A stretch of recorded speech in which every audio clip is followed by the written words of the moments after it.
just going to be me and you chatting, Valerio, or Yes. Okay, cool. And we will get some question, right, Ricardo? Yeah. So we will address maybe some question that will come through me or through. C'è una chat anche a cui possono fare domande? Sì, c'è la chat. Yeah, so we'll see if there is any chat question or Riccardo will text me. Ok. Sì, c'è la chat. So we'll see if there is any chat question or Riccardo will text me. Ok, intanto io ho avviato ho avviato la trasmissione e aspettiamo un attimo che entri qualcun altro e iniziamo. I start the stream and we will wait some other in the stream and then we start. Ma lo senti, Riccardo, il ritorno? Sì, sono io, infatti devo togliermi da qua per quello.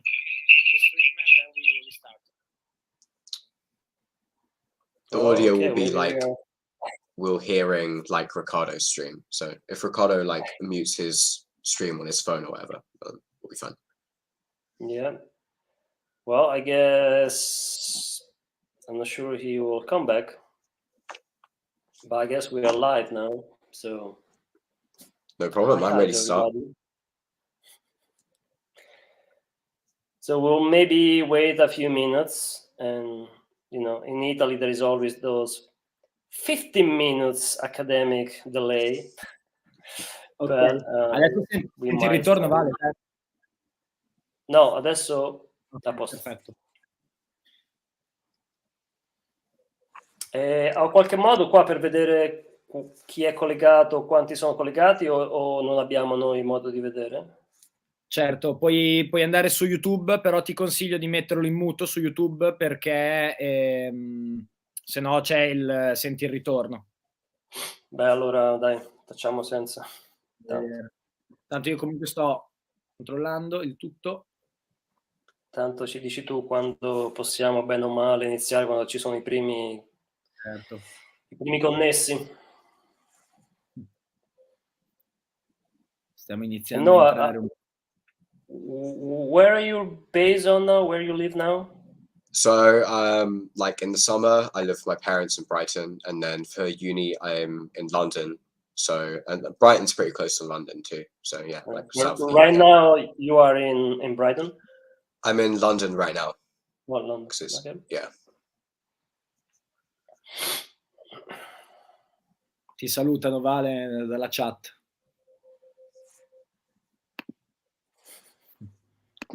Ciao.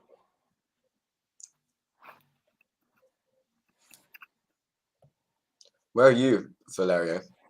You're near-ish Bologna, right? No, I'm in a very small village north of Rome. 1 hour north of Rome. So. How long have you been in Italy back from the States? It's almost 1 year now. It's about 1 year. Man. Cool. Flew by. It was just a quick year. So yeah.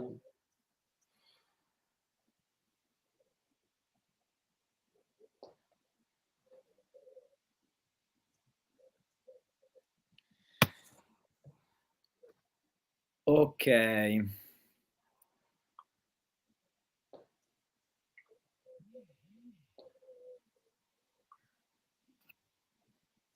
Mi dicono che sono in attesa alcuni, ma...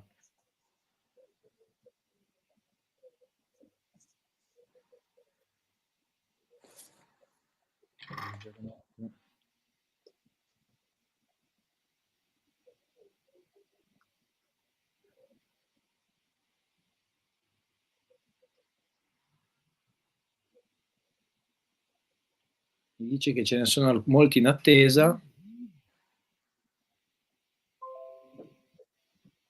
Ok.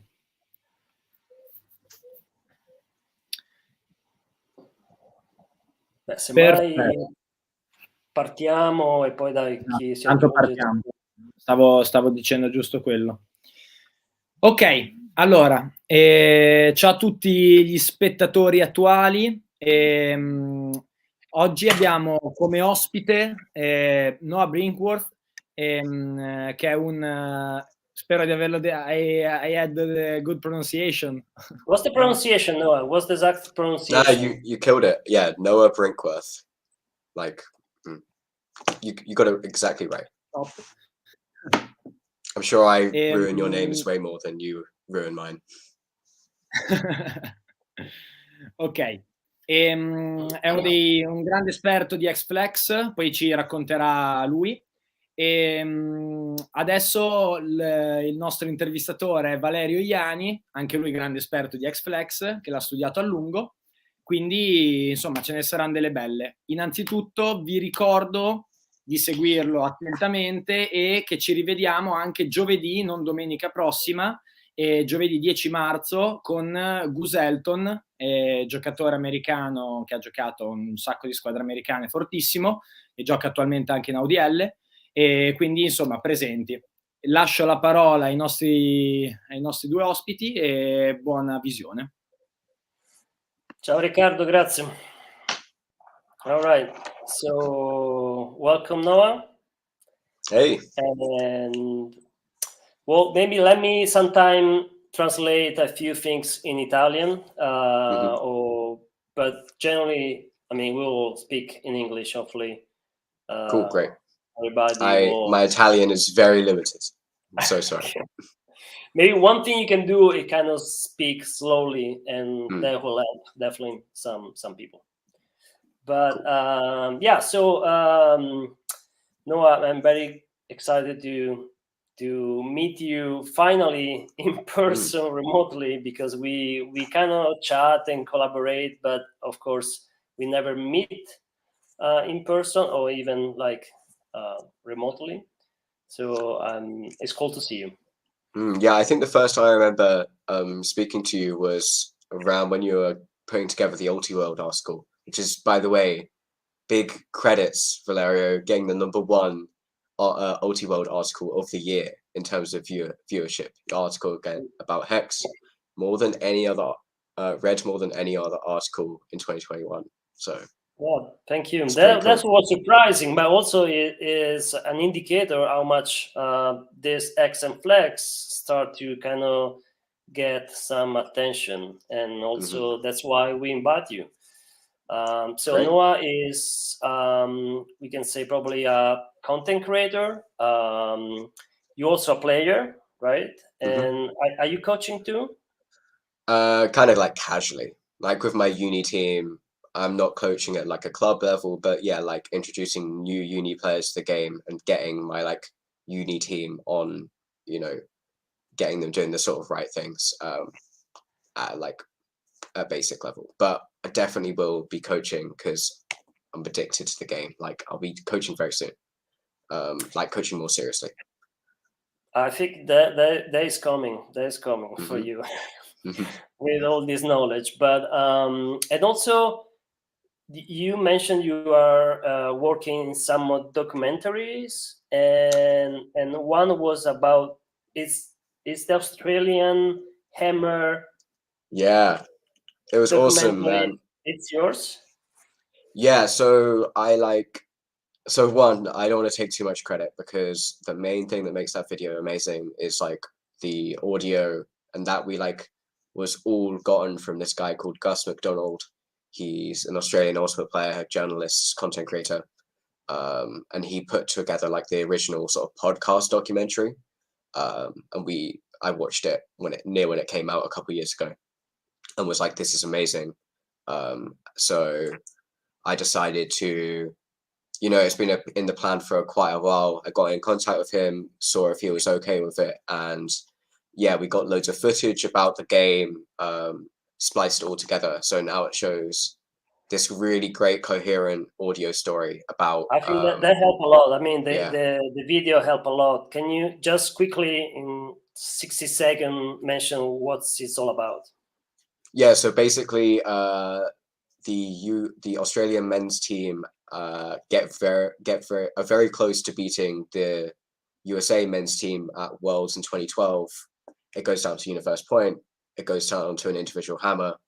I don't want to give away which way it goes, but it's like a really compelling story. It's like a 30-minute documentary on the Hive YouTube channel, and lots of people really liked it. Like all of the comments we got about were super positive. Normally we get quite a lot of angry comments, so I was super happy that so many people liked it. If you're, I just recommend checking it out. It's the best thing we've made recently. I definitely recommend it also because, as you know, Italy also, the team U24 was pretty close to beat Team USA too. So for all those that the memory see something similar that happened to Australia, it's pretty cool to see. Yeah, as much as I want the Americans to get beat, it's fun having them as this like high pedestal that all the other teams are like trying to battle up to beat them. I remember that 2018 game. So maybe here the first question: do you think so beating the US team? It's really it's. I mean, Italy did on beach. Maybe you guys can remember me the year, but Italy in the pool play beat Team USA at a beach world. But it's really a rare event. So, do you think that introducing X and Flex maybe could help some other country to have a little advantage on practicing and play a different system that could lead potentially in some not just getting so close but actually beat them? I'm gonna say yes. I wouldn't be making the videos I do if I didn't think it was true. But in general, well, obviously the most important thing about beating the US is having really good frisbee players. We've seen teams in the past go down like the more Australian route that we talk about, which is where they just like run a lot. That also helps by it being extremely windy. So it's not like one of those games with like 6, 7, 8, 10 turnovers. It's a game that has like 30, 40 turnovers because the wind is so horrendous. The reason I think Hex and specifically Flex would help beat the US is these like targeted strategies to beat modern offenses. Like Flex basically looks at vert stack and looks at side stack and thinks, why are we doing the stupid thing of playing one-to-one defense when we have this big line of players? There's a reason in every other sport we don't line up players in a queue basically, and instead we try and play some team defense and stuff. Well, let's do a step back, and can you quickly explain what X is all about and Flex is all about? Okay, I might not be able to do quickly. I know it's not easy, but because I can do it. I've thought about it a lot because like we need to do these things, but I can't promise quick. So I'll always go from the defensive. Like everyone kind of knows what Ultimate feels like right now, like the meta. And I always like to start with the defensive side first. Like most of the offense that people play in Ultimate is quite weird. It's quite peculiar to see 5 people stand in a line in team sports, or everyone get to the sideline, or stuff like this. And I think that these things can be exploited by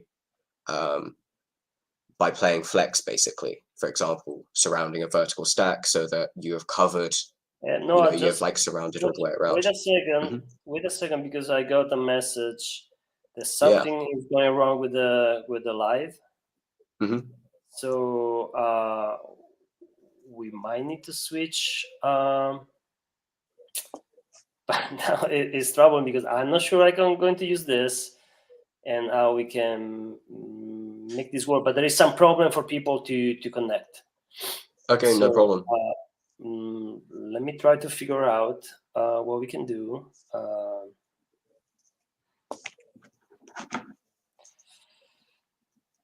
And sorry about that. Yeah, no problem. Oh, they say that That's probably solved. Okay, so sorry. I think we can go. So the question is like, what is Hexaflex basically? Offense right now is pretty weird. We stand in straight lines. We have one person cut at a time. If we compare it to another similar sport like football, our games look very, very different. And we think, and by we I mean Hive and lots of other people have thought about strategy. We think that a lot of offenses that are played right now are strange, and strange in a way that we can exploit to cause turnovers. And if we can't cause turnovers, then at the very least, we can stop a team playing vertical stack, right?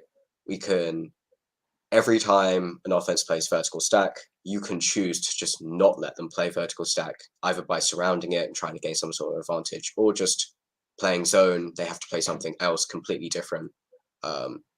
So Flex is a like start of the toolbox that helps you exploit the most common weird things that offenses do right now, like stacking up in lines, like crossing over, things like that. When we talk more about team defense and like other things I thought about, I'm also thinking about inactivity. So like a dominator set, right? It's 3 people trying to work the disc up the field, but then there's 4 defenders doing nothing. So they should try and get involved and make everyone have to be involved in the play, make any set play sort of shut down and make teams play like organic offense. And Hex is like the solution to what would happen if people got so good at defense that you couldn't play vert stack or horizontal stack or side stack anymore. Hex is everyone spread around the field. There's no, beyond possibly a first pass, there's no consistent repeating set plays. We're just trying to use a few principles to work the disc up the field and score. The real reason that Hex is so much better than these other systems is that it's more durable, more like you can play Hex the same against a zone, you can play Hex the same if people are poaching, you can play Hex the same if people are playing match defense. Hex is just like, if you commit to it, you get good at it, it's kind of not that impacted by what the defense are doing. You can just set up, do your job, and use the same principles all the time. And so you mentioned the Hive again. Maybe can you explain to our viewer what Hive is and how they can check more? So like Hive is like stage 2 of Felix's work on Ultimate Strategy. And there's loads of people creating content. And most of it is seen by people who subscribe to our YouTube channel or who follow us on Instagram. We're like Hive Ultimate on YouTube, and at Hive Ultimate, at hive.ult on Instagram. Loads of people watch our stuff, and we're super happy about that. We make loads of videos about strategy, game breakdowns, analysis of individual points, individual games, and then also like occasional just some news about the sort of stuff that's happening in Ultimate at the moment.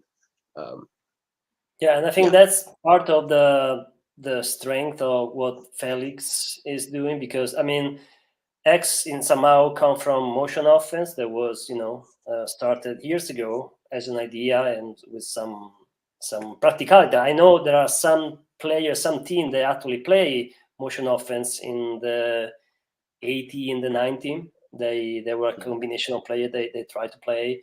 I think that was in Portlache. And I mean, one that I remember, but probably there was more occasion. But the fact that Felix was able to start a community of people and coaches that are interested in this idea, I think that was the big news. Yeah, and like actually communicating what we mean a little bit better. Like Felix says himself that he's not the best at communication, but he can certainly do a better job than other people who have talked about motion offense or Hex offense. I feel like I can do an even better job really focusing on how offense is super weird. Here's what we can do on defense to stop it. And if we were all really good at defense, then we would have to play like this. And like this is like Hex. So the next question I have for you is how you get involved, how you get attracted or fascinated by this new philosophy of play Ultimate? So I think I have a less interesting story than lots of other people who are involved in like Hexaflex, because I personally know Felix. Like, he's from Brighton, I'm from Brighton. I met Felix. I watched Felix's videos on YouTube. It was like, oh yeah, that's that guy who I play like pickup with. And I thought a lot of what he's saying made sense. I went to like my first competitive trainings and was like, oh my god, this first stack stuff. Not here for it. I don't want to be told what to do. I just want to run around like crazy, get free whenever I want to. Like, I'm not up for any of this like structure stuff. You say there is a sense of kind of freedom and liberation of play that 100%. Like there's 3 good reasons to play Hex, right? It's more durable than you know, so it's strategically better because it's more durable than other offenses. It plays the same no matter what. The second reason is for like developing your players, because we just chuck the disc around a lot. You get so many more reps of throwing and catching frisbee. It's a great developmental tool. And the third reason is just like hilariously fun. Like a consistent problem in Hex is actually we like, you know, you flow so much that you get basically giddy and like can't stop making the right decisions because you're just like zooming around the field at a million miles an hour, making stall 1 passes. So what you say is interesting, because a lot of critique that coming from, I think there is a part of this that in somehow is getting a little confrontational with, you know, other coaches or other team that play more traditional team, because feel like a little, oh, you are not doing the right thing.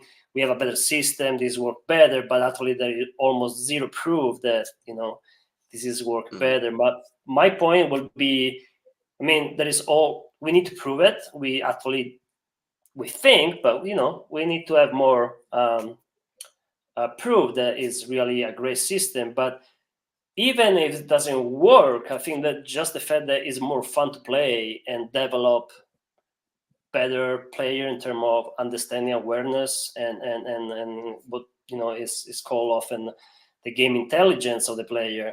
I think that's already a big strength, a big feature of this model. What do you think? Yeah, I totally agree. Like, Hexes does a great job at like giving players these skills that are often thought of as like high level skills that people don't get until they've played Ultimate for 2, 3, 4, 5 years, right? Like, giving people the ability to like just make their own decisions about what they're going to throw instead of look downfield for 5 seconds. Is anyone free? Throw at them. If not, throw at the dump, right? Is much more strict than just being like, if there's anyone free in front of you, throw. If not, turn around to everyone else and throw at the first person you see is who's free. That's pretty much what Hex wants you to do.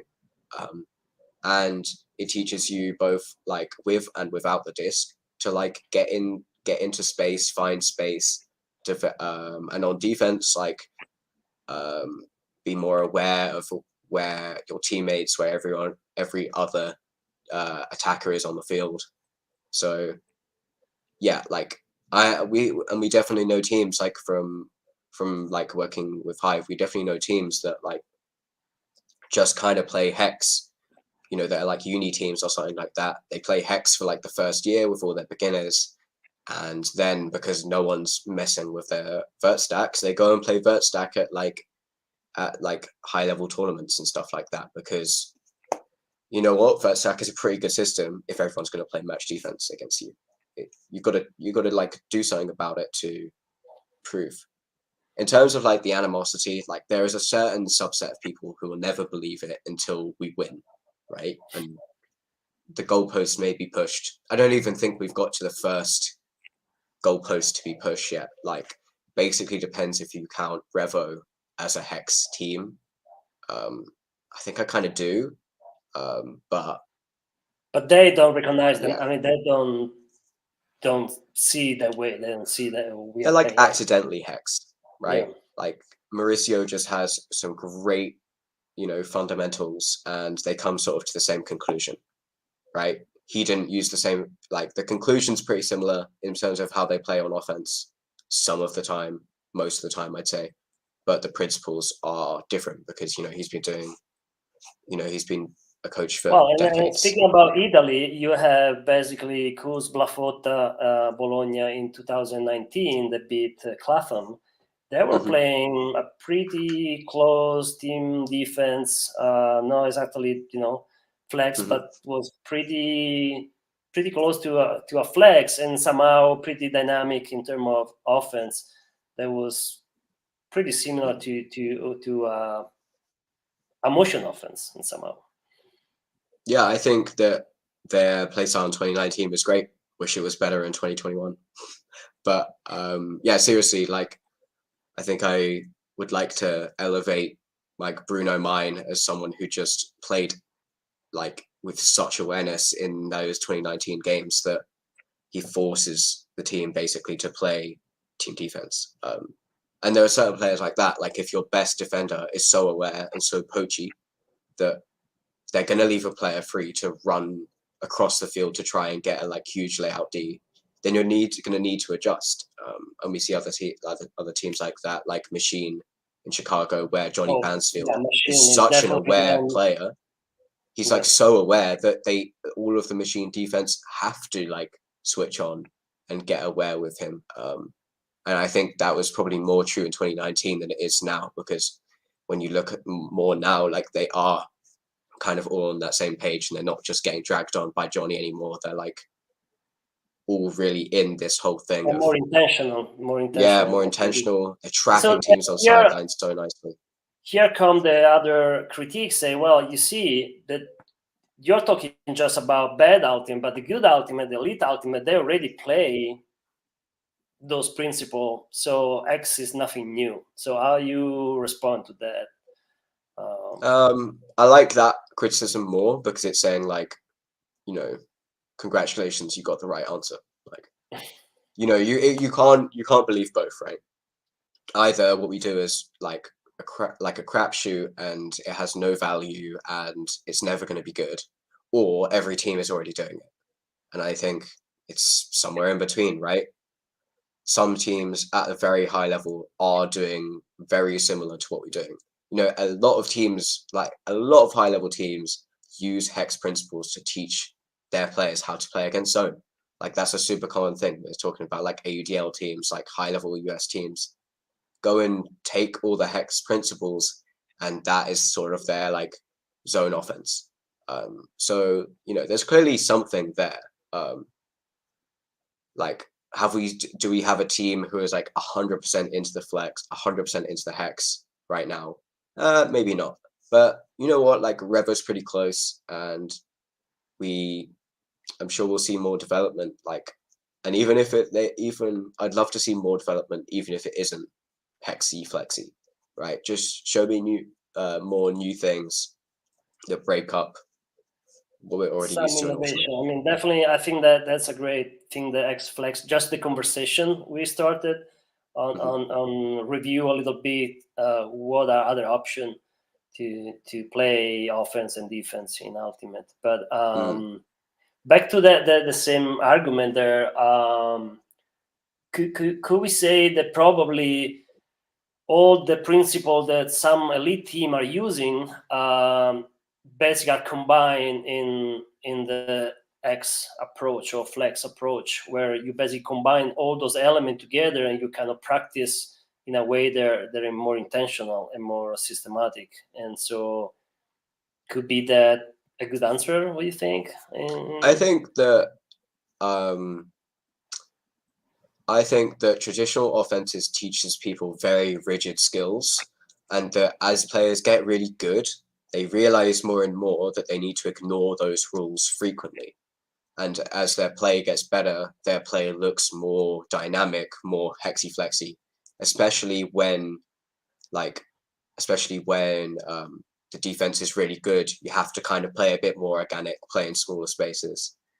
And when a team is super good at running like hard cuts, you know, side stack, huge cuts, like cut deep, cut under, you have to play more poachy, switchy, right? So I don't think it's that teams are like, you know, studying all of our principles and using them without telling us. I think that the principles are a better reflection of how is like an optimal way to play Ultimate than the sort of vert stack you might teach to, you know, like a basic 101 vert stack, right? You were seeing the principles in the game because the principles work. I hope. So let me ask you one more question: is if you should explain to some or people are watching how a typical ideal X offense will look like? So you're receiving the ball, and what happens? So honestly, like where I start with people is it's just how you guys play zone right now, but you're playing zone all the time, no matter whether the team throws a zone. Like that is a really great start because against zones, people spread out. They leave a lot of people in the backfield. They're great at using small spaces. They make sure everyone's involved in the play. And the tempo is different, right? But that is a great place to start. And then once you get to that, you really want to talking about, okay, every time you get the disc, we're looking straight away who's in front of you, no matter whether that's down the field, you know, towards the end zone or away from the end zone. And if you see an open pass, you have to take it. Like you have to take any open passes you see. Everyone else on offense will make sure that they're placing themselves in a good place to receive a pass. But if you see an open pass, you take it, right? I think that gets you a long way to starting to play good hex. And you see like moments where you're like, oh, this is awesome against zones when people break through the first barriers and then they're like sprinting past all of the defenders and like getting loads and loads of flow passes, trying to like race the defense up the field, sorry. So that's where I'd start with it. For a more formal answer, I would say go to the Hive Ultimate YouTube channel and check out the how to introduce hex video. Yeah. So what about the some of the argument I hear a lot, like, oh, this is a great system for maybe teach Ultimate, teach to beginners, but for those that are playing high level, is not gonna work, or is not a good fit. What would be your response? I think that people who say things like that are often more concerned about the social implications of trying to play hex than the strategical implications, right? What are the social implications? Well, the social implications, if you're playing on a really high level team, you're playing with these guys who have like played Ultimate for 10, 15 years, who like are really into their vert stack and know exactly how to slow down really efficiently, turn around their bodies, cut at a 45-degree angle and get the disc, right? So there are a lot, if I'm leading, right, a group of beginners, I get to decide how they play, right? And I get to decide how how we start the sport. If I'm working with like a super high level team, then there are a lot of other voices in the team who are trying to, be like, okay, maybe we shouldn't play hex, but we could possibly play horizontal stack instead of vertical stack. And like, yeah, that's an improvement, but it's difficult. Like if people are really, really honest that they think that that strategy won't work at high levels, then I'd honestly point them to Revo and be like, they're second in the world and they're doing really similar to what we think. Like there's the results-based thing, like you guys haven't won yet, so it can't be the best, and you can't really say anything against that. But I'm gonna need some more like actual arguments against. You mentioned revolution. Yeah. You mentioned revolution already a couple of times, but I think in to kind of visualize a little bit the kind of motion offense.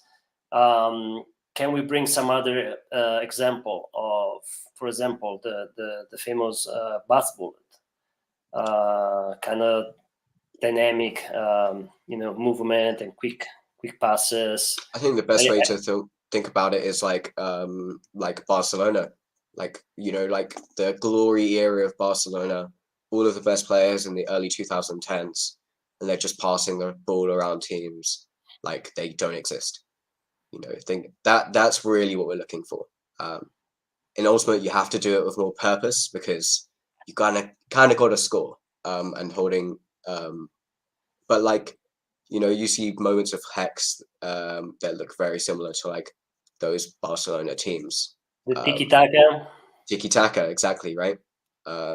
That's Well, where but I draw then into. come the other big problem people have with that is like, because they learn this Ultimate that is very fewer passes are less risky, right? The more passes the 95% pass rule, right? They're like every pass is a 95% chance. You pass 20 times, then you've dropped it like 70% of the time. And you can change the numbers and change the math and how many passes and stuff like that. But not every pass is, there's this fundamental thing that every pass is 95%, and it's not. Like some passes are like 99.9%, and other passes are like 60%. The key is finding the 99% plus passes.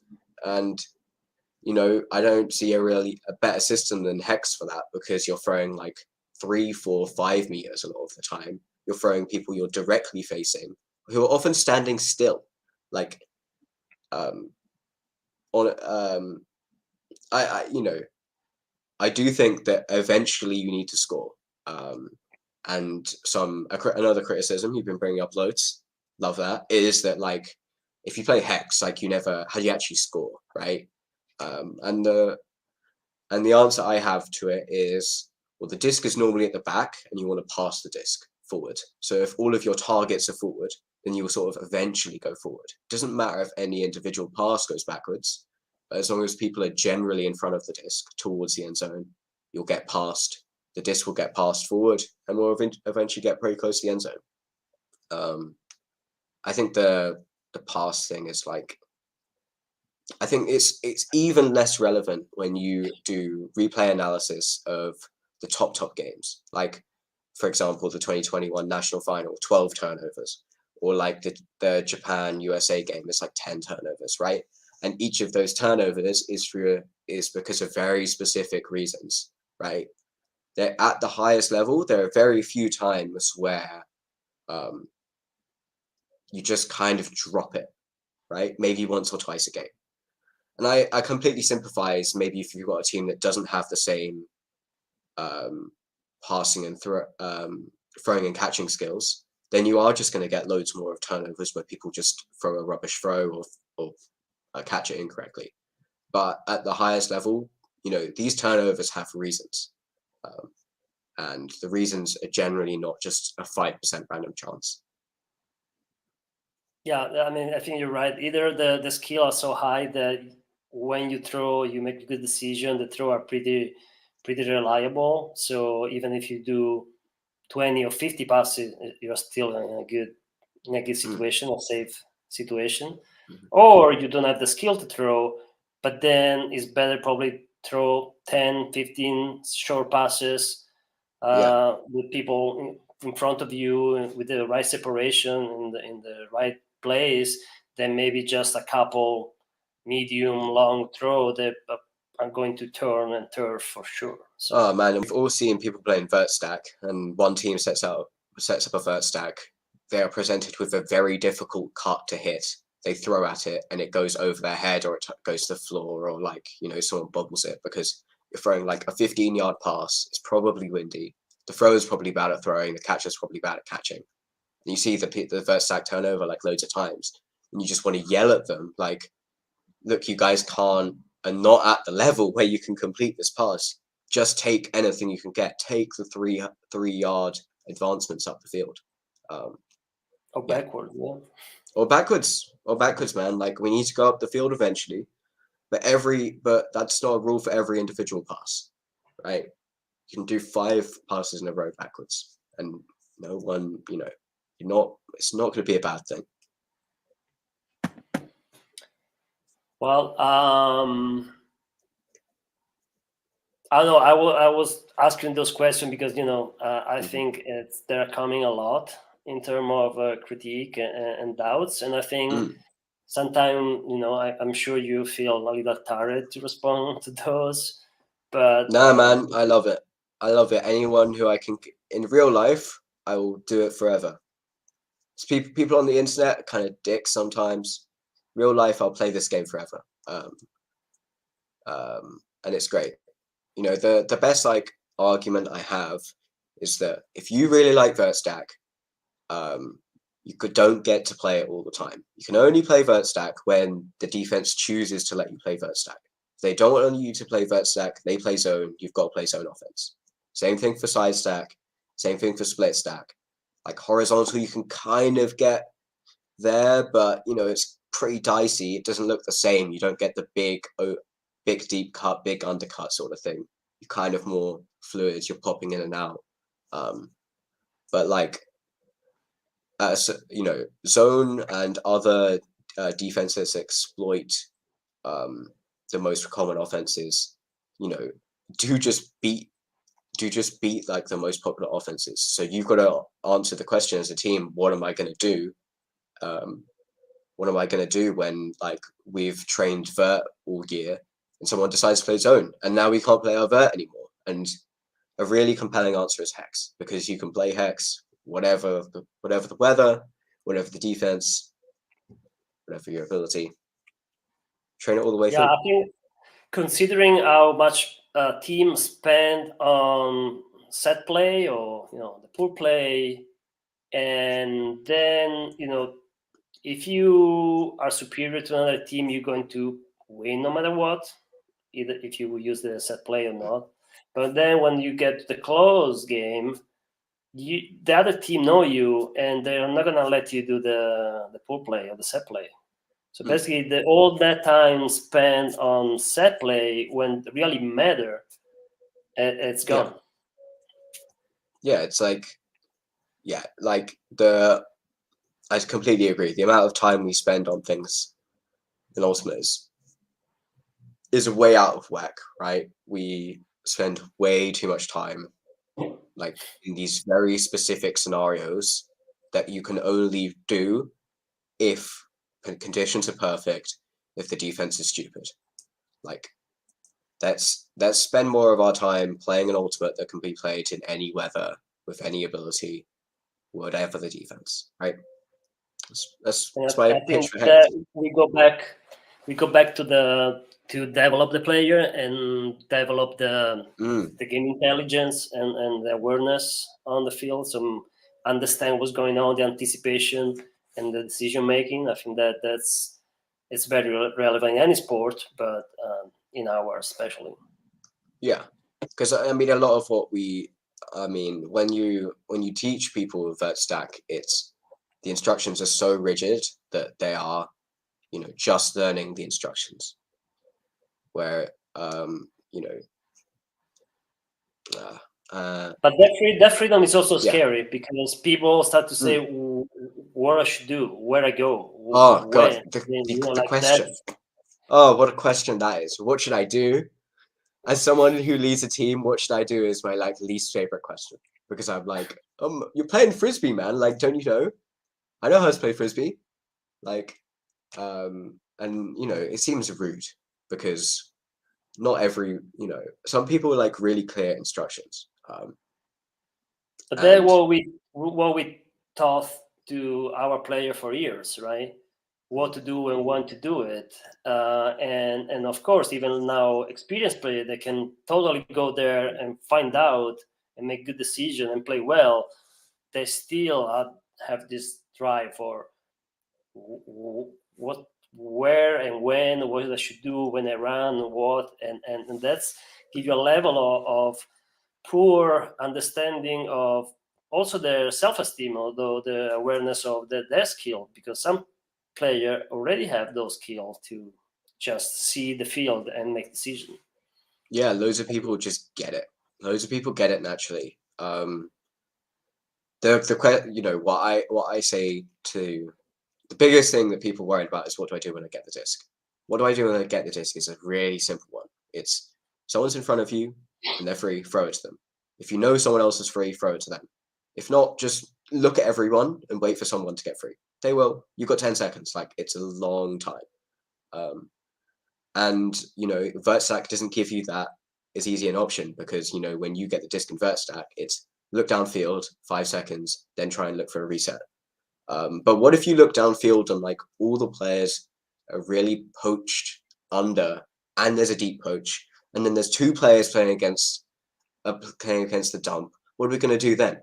Like, there's 2 players playing against the dump. He's not going to get free up the line, or they're not going to get free up the line. They're not going to get free backwards. All of my options are like surrounded. I've got defenders all the way close. Like, all of the defenders are closer to me than any of my other teammates. What the hell am I supposed to do now, right? And you need to give new and changeable, and like you need to refine the instruction for every different defensive adjustment that is made. So what I love about the hex principles, right, is it's like one size fits all.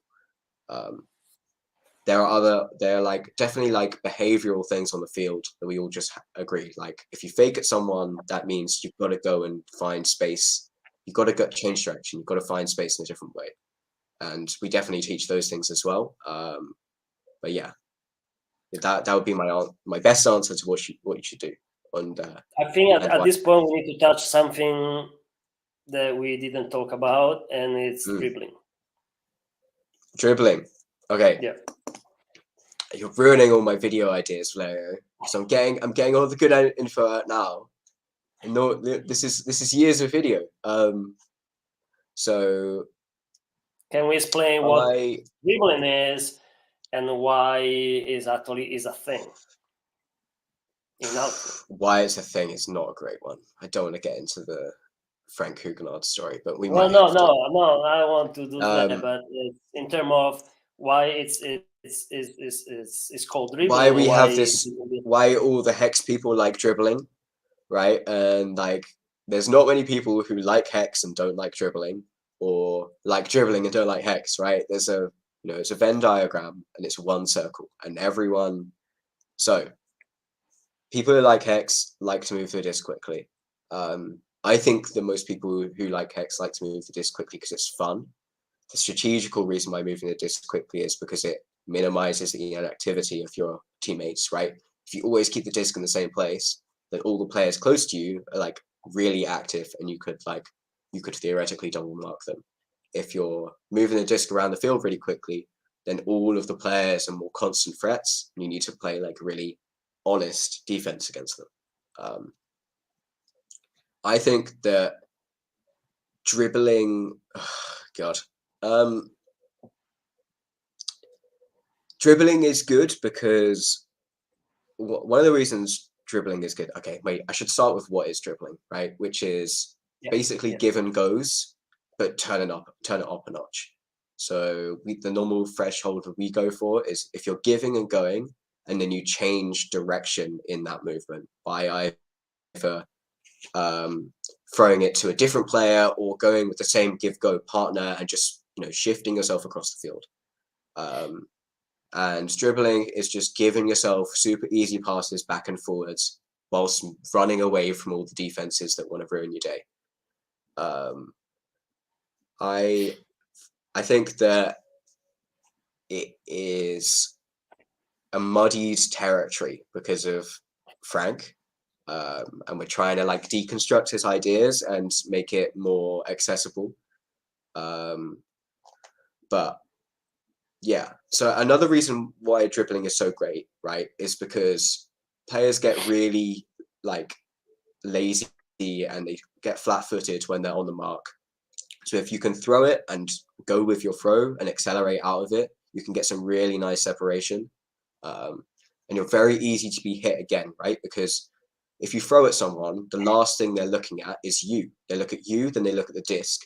If you're free again, they're going to be the first person they get to see again once they've caught that disc. So if you manage to get yourself free in that 2-3 seconds between when the disc is in the air and when they catch it, then you know what? The disc is coming straight back to you.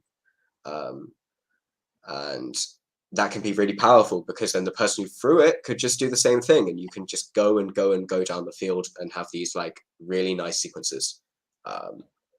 For more dribbling stuff, I'd recommend Luke's video, which is like how to dribble, or the Manuela Cardenas video, she is absolutely nuts at moving the disc quickly down the field, accelerating out of her throws, sending the defense to another dimension.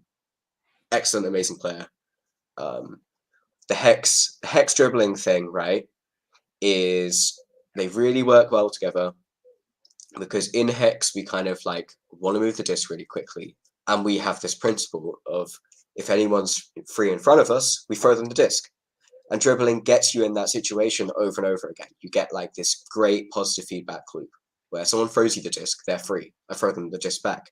That person gets free again. You know, you throw them the disc back, and you just go for like 10, 15 passes, just taking the first decision you're going to make, throwing to the person straight in front of you, going for these 99.9% passes, and hopefully not getting too carried away and stop being able to stop before a defender gets close to you.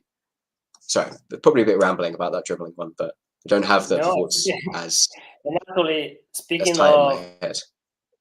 A quick one. You can say yes or no. But are you a fan or not of the triple threat? Speaking of dribbling, you'll have to remind me. You have to remind me what it is. I tried to not go into the rank stuff too much. Well, a triple threat is coming from the basketball. That means that you can either, pass. Pass, shoot, dribble. Yeah. Double so I mean, threat. it just I think it's empower the player to use all the tools that you have, including the dribble, and I think that's that's why they're using basketball, and I think it's relevant to X. But we have a question. Relevant. Let me go on the triple threat thing for a second. I think that the difference between passing and shooting in Frisbee is much different to basketball, and I think that the whole thing is not very instructionable. Like, the key information is when you should pass and when you should every dribble in Frisbee is a pass, right? So you're a single threat, you'll pass the disc. So you should get very good at doing that. And the important information is when do I do the dribble thing as well, right? And that's pretty hard, and it takes a long time. And we'll get to the question first before we talk about that anymore. Yeah. So the one current frequent question is, well, then what's the best way to defend X?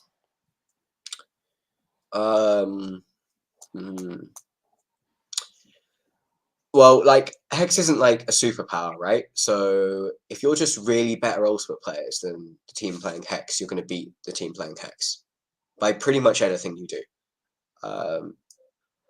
Well, of course, we talked about if you're an even team. I'm not sure, because I'm not so lucky to play against loads of teams that play Hex.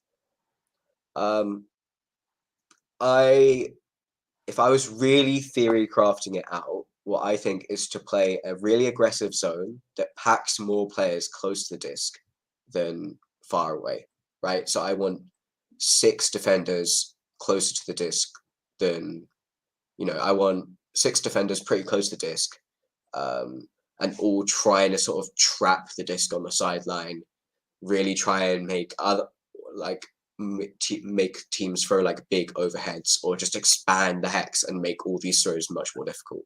I think that's one way I'd approach it.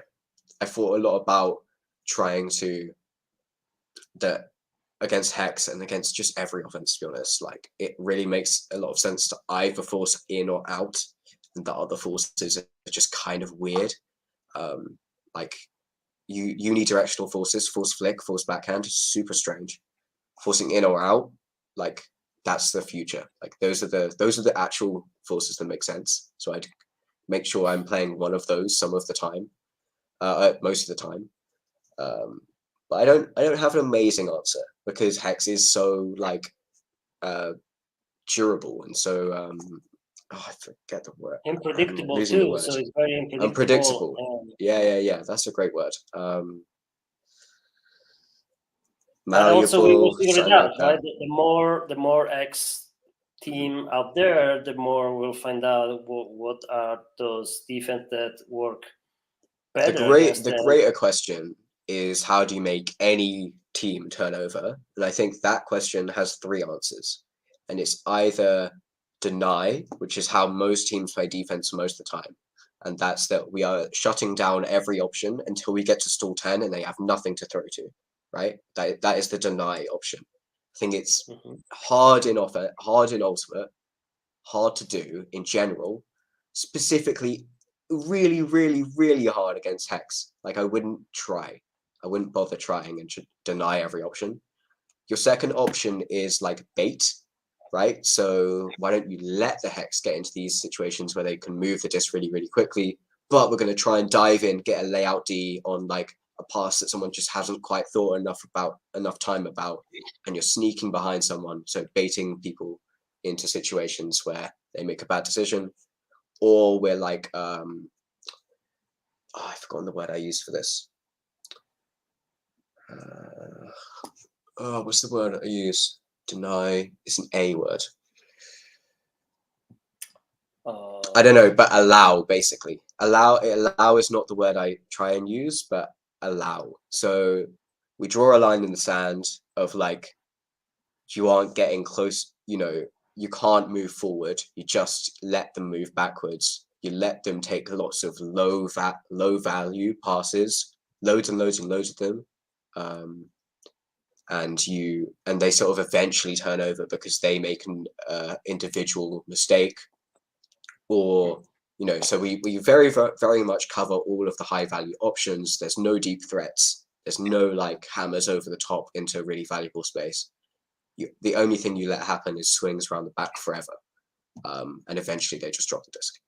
And I think you want to go for either the baiting option or the just allow them to throw the disc forever against Hex. Deny, really wouldn't go for deny. All right, Noah, we are reached our time, but yeah, thank you so much. I don't know if you want to add anything else.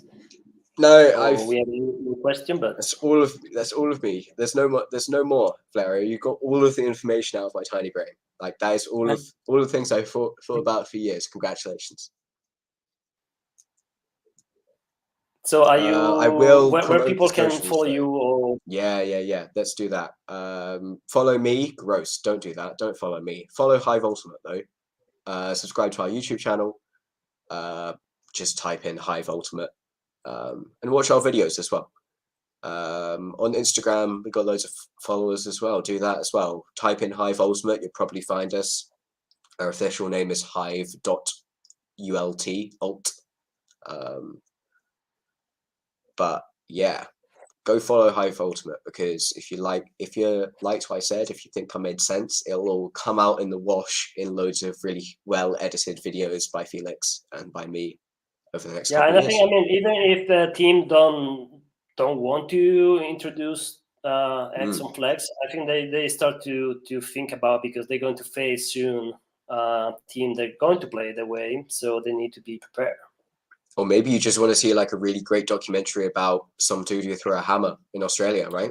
Like you don't even have to like Hex at all. You can ignore all of the Hex stuff. You can watch the sick plays on Instagram and watch the cool documentaries and stuff about the Olympics.